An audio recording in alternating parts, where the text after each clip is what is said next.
1896년 봄 도쿄에서 남서쪽으로 3000리 떨어진 가고시마.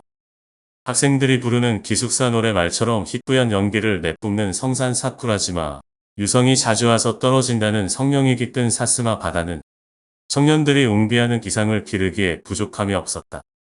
바로 그곳 가고시마 고등중학조식한 예과 3학년 교실. 한 패기만만한 젊은 교사가 10변을 토하고 있다. 이태 전에 조선에서 귀국한 오카쿠라다. 국학원 강사, 도쿄구립심상중학교 외국어가 주임 교사를 거쳐 작년 가을에 이곳 교수로 부임했다. 가고시마 고등중학조식하는 현 가고시마 대학 전신이다. 영어를 배우는 과정이 매우 힘들고 고달프다는 사실을 잘 알고 있다. 나 역시 학창시절 제군들과 마찬가지 심정으로 공부했다. 오늘 이 시간이 그래서도 필요한 것 같다. 지난 시간에도 말했듯이 교과 진도를 나가지 않고 영어 관련 주변부 이야기를 들려주는 이유는 제군들이 영어 공부에 흥미를 잃지 않았으면 하는 바람이 있기 때문이다. 오늘 이야기의 주제인 문법책에 관해서는 들려주고 싶은 말이 많다. 자, 이제 본론으로 들어가도록 하자. 우리 영학생 대다수가 문법병에 걸려 전체 의미를 파악하지 않은 채 무턱대고 문장을 해부하거나 자구 해석에 매달리는 잘못을 범하는데 그런 공부는 효과적이지 않다. 세계적인 추세도 우리처럼 문법 지식을 별도로 배우지 않고 일상 대화나 일상의 영문에서 경험적으로나 귀납적으로 문법 지식을 습득하자는 교수법이 유행하고 있다. 이런 점도 간과해서는 안 된다. 오늘 시간이 영어라는 큰 틀 속에서 문법을 이해하는데 도움이 되었으면 좋겠다. 편하게 들어주기 바란다. 알겠는가? 예. 학생들이 우렁차게 대답했다. 오늘 주제는 영문법의 역사다. 제군들도 알다시피 영학의 역사는 난학의 역사를 떼놓고서는 생각할 수 없다. 영문법의 역사도 마찬가지다.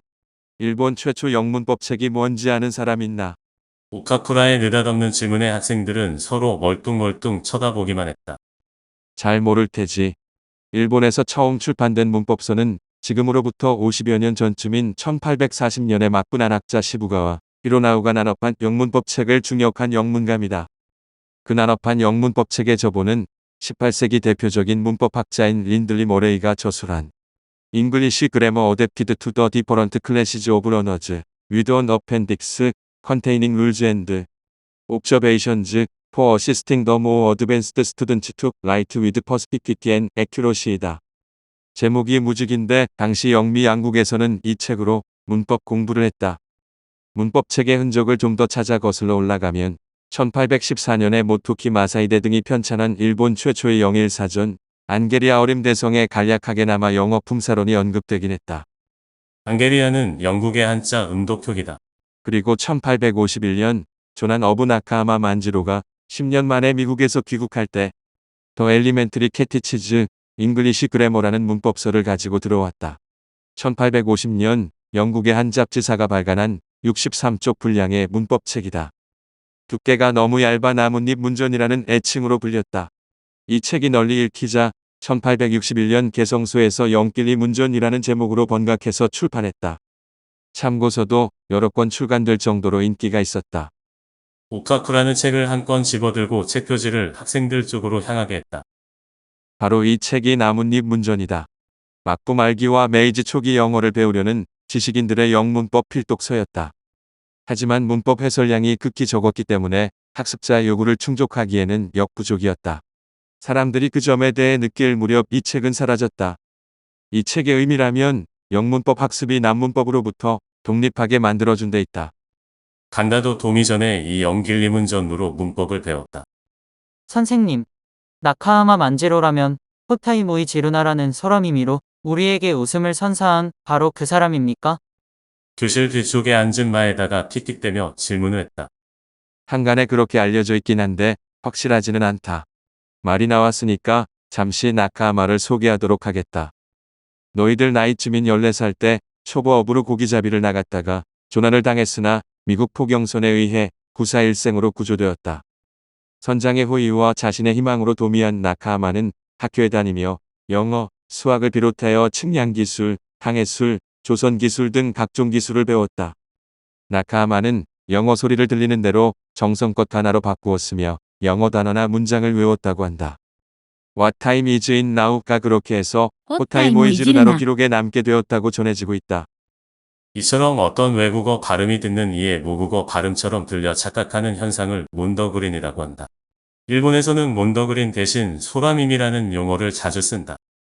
호타이 모이지루나는 일본어로 직역하면 파놓은 고구마 만지지 마 정도로 해석되는데 뜬금없는 내용이라서 웃음을 유발하는 개그나 풍자, 학습법 소재로도 자주 쓰인다. 이런 표현의 유래를 통해서도 일본인들이 영어 발음을 무척 어려워한다는 사실을 확인할 수 있다. 나카하마는 귀국 후 일본 최초의 영어 통역사로 활약했다.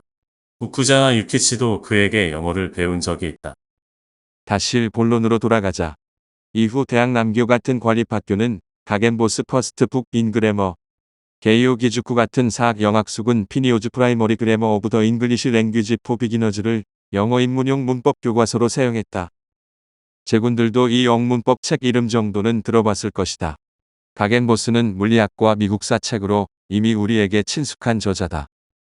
특히 대학 남교에서는 매우 이른 시기부터 이 가겐보스 문전을 사용했는데 문답체로 문법 사항을 가르치는 방식이 정식 영어.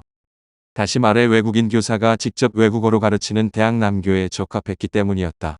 피네오 문전은 간결한 해설과 잘 고안된 풍부한 연습 문제를 특징으로 하는 초급 문법서로 게이오 기주쿠뿐만 아니라 나중에 도쿄대학 의학부가 되는 대학 동교도 영어 입문용으로 사용했다. 당시 공부를 잘하는 학생들은 이들 120이나 160페이지 분량의 문법책을 처음부터 끝까지 몽땅 외워버렸다. 이 무렵 고용 외국인 교사 브링클리가 종래와는 다른 일본인을 위한 문법서 어학도간내를 출간했다. 내용을 일본어로 설명하고 영어 발음도 가타가나로 표기했다.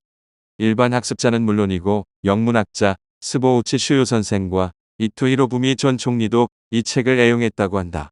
브링클리의 일본인을 위한 문법 해설법은 공부대학교에서 만난 제자 사이토 히데사부로에게 영향을 줬다. 사이토는 훗날 학술 영문법 체계를 완성하여 일본 영학계의 거인이 된다. 메이지 10에서 20년대는 이전 문법책보다는 내용면에서 수준이 높은 더 퍼스트 라인즈 오브 잉글리시 그래머와 스윈턴 문전이 널리 사용되었다. 브라운 문전은 도쿄 개성학교와 영어학교에서 교과서로 채택했다. 이 책은 참고서가 다수 출판되고 지방에서는 해적판도 나올 정도로 인기가 대단했다. 스윈턴은 만국사 저자로 우리에게 익숙한 바로 그 스윈턴이다. 중학생이라면 이 스윈턴 문법책은 모르는 사람이 없을 것이다. 그중 뉴 랭귀지 레슨즈 언 엘리멘터리 그래머 앤 컴포지션은 고등소학교에서 영어 교과서로 채택되면서 전국적으로 알려졌다. 나도 이 스윈턴 소문전으로 영문법 기초를 익히고 어 그래머 컨테이닝 더 에티말러지 앤 신탁스 오브 더 잉글리시 랭귀지 레슨즈로 심화학습을 했다. 고급 문법서로는 알렉산더 베인이 저술한 A 하이어 잉글리시 그래머가 있다. 주로 전문학자나 상급 학습자들이 사용했으며 앞서 말한 영문전과는 달리 문법의 이론적 측면을 탐구하는 연구서다. 고용 외국인 교사 콕스가 지은 어 그래머 오브 더 잉글리시 랭귀지 포 재패니즈 스튜던츠도 도쿄대학 예비문과 중학교에서 교과서로 사용했다. 콕스의 문법책은 조선 최초 공립학교인 유경공원에서 영문법 교과서로도 사용되었다. 이처럼 막부 말기 메이지 초기에는 수입 영문법서가 주류를 이루었고 이후 고용 외국인 교사가 쓴 영문법서가 나와 일본인이 잦은 오류를 범하는 부분을 잡아줌으로써 영문법서도 발전을 거듭하게 된다. 그리고 1890년대 초반 드디어 일본인이 쓴 문법서가 나오기 시작했다. 정리하면 초기 영학 선각자들은 영어가 뭔지 영문법이 뭔지 잘 모르는 상황에서 특히 회독 방식의 공동 연구로 난학자들이 난문법을 발견한 것처럼 그들 역시 영문 연구에 몰두했다. 그렇게 영문법 국산화를 위해 노력한 지 20여 년이 지났고 조만간에 학습 영문법 체계가 완성될 것이라고 나는 확신한다. 영어를 배우는 필수 수단인 영문법의 국산화가 완성되면 서구의 종속에서 벗어나 일본의 국가 독립과 근대화를 앞당기는데 일조할 것이다. 이처럼 영학 연구도 충군애국 활동이라는 것을 제군들도 알아주기 바란다. 마지막으로 제군들에게 당부한다. 우리 대일본 제국은 조선의 종주권을 두고 진화와 국가 존망을 건 전쟁을 치렀고 승리했다. 다음 상대는 서구 열강일 가능성이 크다. 그래서도 문명어인 영어는 반드시 배워야 한다. 적을 알아야 이길 수 있기 때문이다. 모두 열심히 공부하기 바란다. 선생님 질문 있습니다. 나카무라가 손을 번쩍 들었다. 나카무라 군. 뭔가? 우리 일본인이 쓴 영문법 책도 알고 싶습니다. 알았다. 그러자 나도 그런 책도 소개해 주려고 했다. 먼저 비교적 근래에 나온 책으로 사이토 헤이지의 영문법 강의와 사키야마 겐키치의 영어 교수서가 있다. 다음은 여러분들도 잘 아는 사이토 히데사부로의 잉글리시 컨버세이션 그래머와 스가누마 이와조의 프라이머리 잉글리시 그래머 포 재패니즈 스튜던츠이다. 마지막으로 일본인이 쓴 책은 아니지만 가장 최근에 나온 문법책을 소개하마. 영국인 네스필드가 쓴 이디옴, 그래머, 앤드 신세시스 포 하이스쿨즈이다. 영국 통치하에 있던 인도인을 위해 저술한 학습 영문법서다. 영어를 모국어로 사용하지 않는 학생들을 대상으로 저자인 네스필드가 요점을 잘 설명했다. 이 정도 책이면 충분하다. 사이토 히데사부로의 영해화 문법은 다이슈 시대까지 105세가 팔릴 정도로 인기가 있었다.